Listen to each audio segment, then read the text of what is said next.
I am educated as a sculptor and I finished art school in 1985, and since that time I make my artworks.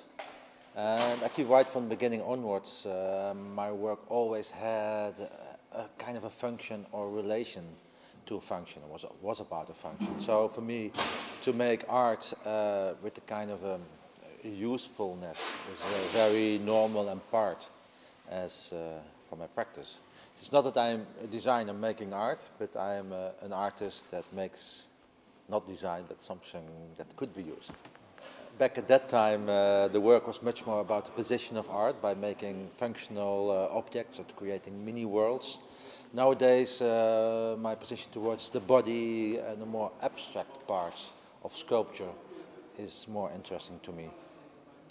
But still, some of the pieces, like this piece, is very functional, or the body sofa is still functional, but it has much more sculptural values.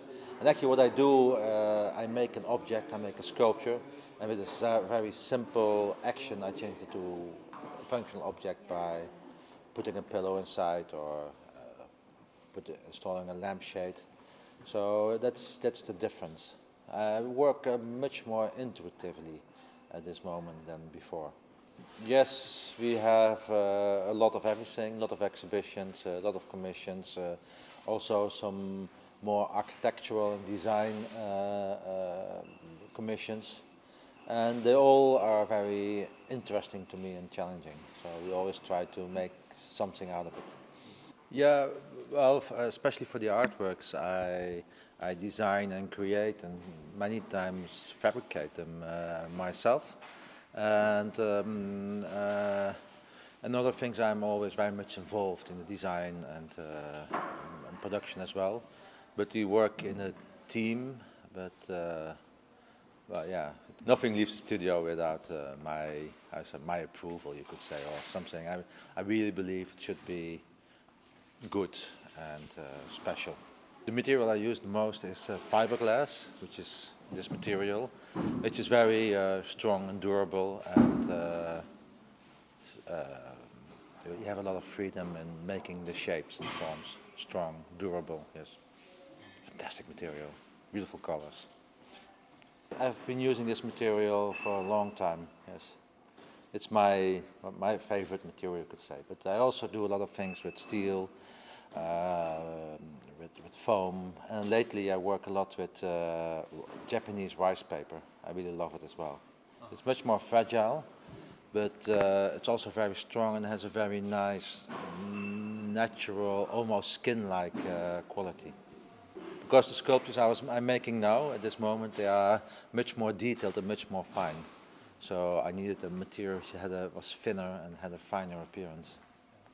I'm working on a very large installation. It's called Cradle to Cradle, and it's about recycling of human beings into meat products, organs, and renewable energy. And so basically what you see is a kind of a semi-industrial slaughterhouse and a production hospital, let's say, like a hospital really made for, how to say, conveyor belt organ transplants. So it's a very new, pretty figurative and expressive work.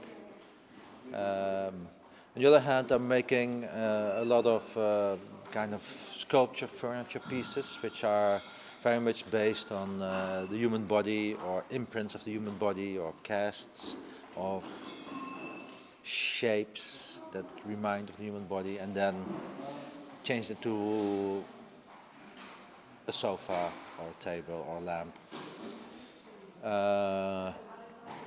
So basically it's not designed in such a way that I design something in order to function. I just make a shape, a sculpture, in a very expressive way actually, and then just glue on the function. To me, a body is something really mysterious and very, very interesting. We all have one. It's our identity, it's what we are on the inside of the body, the organs as well, is something very mysterious. Also from the perspective of design, you know, why does your lungs look like or your liver? No, it's why it's not rectangular or ball or cylindrical. No, who designed this kind of things? Is this evolution? Is this more extensional? Yes. Next Friday there will be an opening in Den Haag. It's called Footprint, and there is a part of the Cradle to Cradle slaughterhouse installation is there. Then we do a very large show in Moscow in September in the Winzavod, and also a show here in September at the Carpenter's Workshop Gallery, and probably in Amsterdam outdoor sculpture show. So lots of stuff, a lot of work for you to do.